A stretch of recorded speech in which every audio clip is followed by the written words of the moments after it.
एक बात और चल रही है अभी, सबसे ज़्यादा पेरेंट्स से भी बात कर रहा हूँ यहाँ पे, कि सब बच्चों का एडमिशन गवर्नमेंट यूनिवर्सिटीज़ में कराना चाहते हैं। अरे यार, एक बार गवर्नमेंट कॉलेज में हो गया ना मेरे बच्चे का, फिर तो उसकी लाइफ सेट है। ये हमें ये माइंडसेट ही तोड़ना पड़ेगा कि लाइफ सेट कभी नहीं होती। और चाहे वो गवर्नमेंट हो चाहे प्राइवेट हो, यूनिवर्सिटी की पढ़ाई करने से लाइफ सेट होने लगी तो हमारा प्रॉब्लम बहुत पहले ही सॉल्व हो चुका होता। गवर्नमेंट यूनिवर्सिटीज़ का क्रेज़ सबसे ज़्यादा इसलिए रहता है, एक तो मेन रीज़न है कि वो बहुत अफोर्डेबल होती हैं। क्योंकि मैं जब आईटी गया तब हमारी मेरे ख्याल में फ़ीस 50-60 हज़ार रुपये साल की थी शायद, मेरे को एग्जैक्ट नंबर याद नहीं आ रहा है अभी। हमें ये बताया जाता था कि हम पे पर स्टूडेंट एक्सपेंस लगभग 10 लाख रुपए हो रहा है, जो टैक्स पेयर्स मनी से आ रहा है, 10 लाख रुपीज़ पर स्टूडेंट पर ईयर। ये हमारे ऊपर खर्चा था। हमारी जो फीस थी वो उसकी 1/10 भी नहीं थी। तो जब उतनी अच्छी क्वालिटी की एजुकेशन हो रही है, उसका खर्चा तो उतना ही है। ऐसा नहीं है कि गवर्नमेंट में खर्चा कम हो रहा है, हमारा खर्चा कम हो रहा है, बट ओवरऑल सिस्टम का तो खर्चा है ही। तो वो अफोर्डेबिलिटी के कारण लोगों को है कि हम गवर्नमेंट नेचुरल है, इतनी सारी फीस अफोर्ड करने के लिए बहुत ही कम लोग भारत में, मतलब मेरे ख्याल से 1-2% फैमिलीज उस तरह की होंगी जो उस तरह की फीस अफोर्ड कर सकती है। बाकी लोग को लगता है कि हम गवर्नमेंट इंस्टीट्यूशन की तैयारी करें। दूसरा है कि एक अभी भी हमारे माइंड में एक साइकी में है कि प्राइवेट मतलब चोर। वो इंडिपेंडेंस के टाइम पे पूरा बना, हमारा पूरा एक सोशलिस्ट रेजीम रहा। अब धीरे धीरे जैसे जैसे इकोनॉमी ग्लोबलाइज हो चुकी है, स्टार्टअप्स आ रहे हैं, बिजनेस आ रहे हैं, तो लोगों को लगने लगा है कि private is not equal to चोर। पहले तो विलन का पर्सनैलिटी, मतलब मैं एक बनिया फैमिली से आता हूँ, तो एक एक male Baniya was equated to some kind of a चोर। ऐसा बस, ये तो यार कुछ ये तो सुना था मैंने कि एक्सप्लोर करने वाला। ये तो सुना था मैंने कि भैया बनियों का दिमाग पैसों में लगता है। बढ़िया, आपने थोड़ा स्टेटमेंट को और बड़ा बताया। तो अभी वो माइंडसेट थोड़ा थोड़ा चेंज हो रहा है कि यार हमें इकोनॉमी को ग्रो करना है, हमें वेल्थ क्रिएट करनी है, हमें वेल्थ डिस्ट्रीब्यूट करनी है। तो इस सब के लिए मेहनत लगती है, काम करना पड़ता है।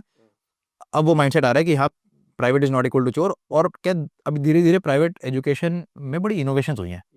हम खुद एक प्राइवेट एजुकेशन है, बल्कि जिस तरह से हम पढ़ाई करवाते हैं, कभी कभी लोगों को लगता है कि हमें गवर्नमेंट इंस्टीट्यूशन देंगे, मतलब क्योंकि हम बच्चों को स्कॉलरशिप देते हैं, हम बच्चों को एक होलिस्टिक एजुकेशन की वो देते हैं। हमारे एक बहुत बड़ा बोर्ड है, हमारे बोर्ड के जो चांसलर हैं वो खुद एक पार्लियामेंटेरियन रहे हैं, कई वर्षों तक वो मिनिस्टर रहे हैं।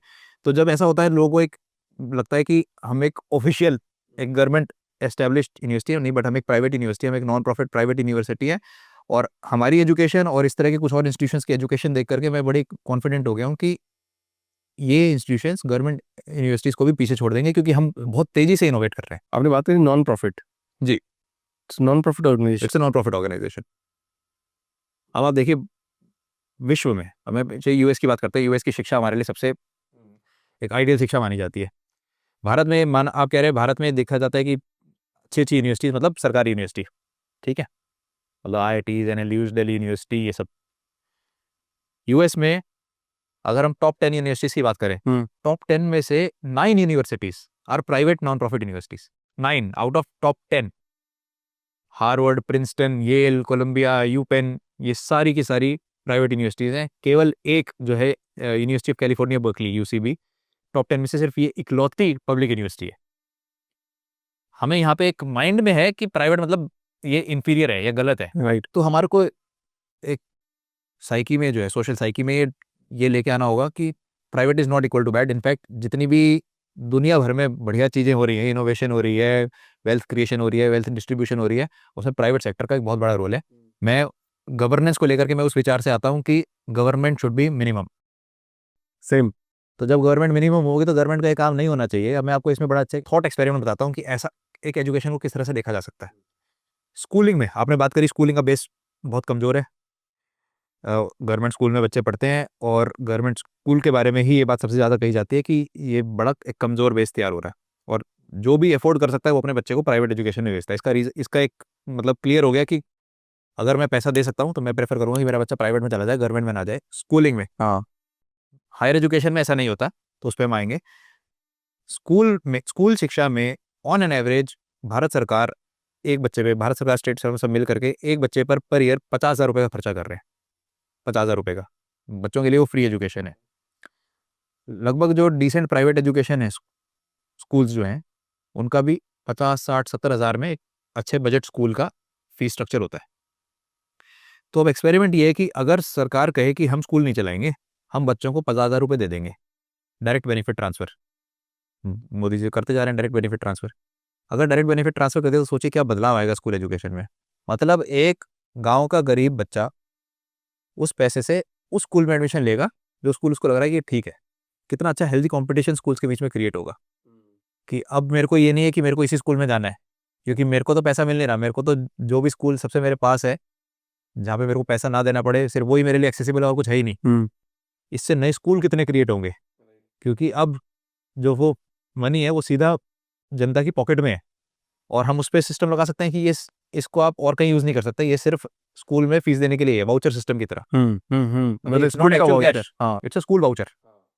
तो जब ये वाउचर सिस्टम आ जाएगा तो एक तो गवर्नमेंट के सिस्टम में जो इनएफिशिएंसीज हैं इतने सारे स्कूल चलाने की, वो खत्म हो जाएंगी, बच्चों को एक बहुत बड़ी चॉइस मिल जाएगी और उस चॉइस के कारण सारे स्कूल्स के बीच में एक हेल्दी कंपटीशन हो जाएगा कि अगर हम अच्छे होंगे तो बच्चे हमारे पास आएंगे स्कूल्स में। मान लीजिए अगर हम ये यूनिवर्सिटी में कर दें, अभी रिसेंटली हम हरियाणा में चलाते हैं अपनी यूनिवर्सिटी, वहाँ की एक न्यूज़ थी कि हरियाणा की पब्लिक यूनिवर्सिटीज़ 20 या 22 हरियाणा में सरकारी यूनिवर्सिटीज़ हैं स्टेट गवर्नमेंट की, उनके ऊपर लगभग 6,000 करोड़ का लोन इकट्ठा हो गया सरकार से ही, क्योंकि सरकार ने कहा कि हम आपको जो अभी तक ग्रांट दे रहे थे, ग्रांट की जगह उसको लोन में कन्वर्ट करेंगे ताकि आप उसको रीजनरेट करके वापस हमें दो, नहीं तो इतना सारा पैसा कहाँ से आएगा। तो इसका मतलब उन यूनिवर्सिटीज़ की भी पढ़ाई की जो कॉस्ट है वो बहुत ज़्यादा है। राइट। अब बच्चे दे रहे होंगे शायद 20-25-30 हज़ार रुपये फीस, बट बच्चों पे जो खर्चा हो रहा होगा वो 3-4-5 लाख रुपए साल का हो रहा होगा। राइट।